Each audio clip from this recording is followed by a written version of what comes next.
Civil matters అనేవి దశాబ్దాల తరబడి ఉంటుంటాయి. అవి పరిష్కారం కాక అనేక మంది ఎన్నోసార్లు చెప్పాను నేను, గెలిచినోడు ఇంటికి వెళ్ళి ఏడిస్తే ఓడినోడు అక్కడే ఏడుస్తాడు అన్నట్టుది. అట్లాంటిదే ఇప్పుడు ఒక రైతు చివరికి ఆత్మహత్యా ప్రయత్నం చేసిన సంఘటన ఆంధ్రప్రదేశ్లోనే చోటు చేసుకుంది.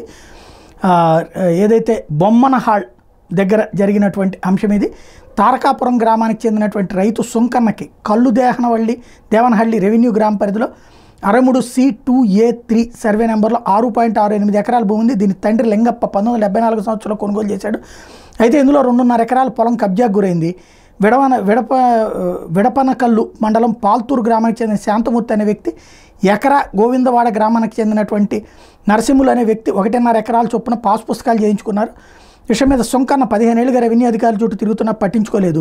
దీంతో విసిగిపోయి సోమవారం తహసీల్దార్ కార్యాలయానికి వచ్చి తన వెంట తెచ్చుకున్న కూరగాయల కత్తితో కార్యాలయ ఆవరణలోని గొంతు కోసుకున్నాడు. రెవెన్యూ సిబ్బంది స్థానికులు వెంటనే అతని స్థానిక ప్రభుత్వ ఆసుపత్రికి తరలించారు. విషయం తెలుసుకున్న ఏఎస్ఐ హనుమంతరెడ్డి ఆసుపత్రికి చేరుకుని రైతులకు విచారించారు. తర్వాత బళ్ళారి విమ్స్కి తరలించారు. ఈ విషయం మీద తహసీల్దార్ మునివేలుని వివరణ కోరితే సుంకన్న కార్యాలయంలోకి రాలేదని బయట గొంతు కోసుకున్నట్టు తమ సిబ్బంది చెప్పారన్నారు. అయితే 63C2A3 సర్వే నెంబర్లో ఎకరా మాత్రమే ఇతరులకు పాస్బుక్లో నమోదై ఉందన్నారు.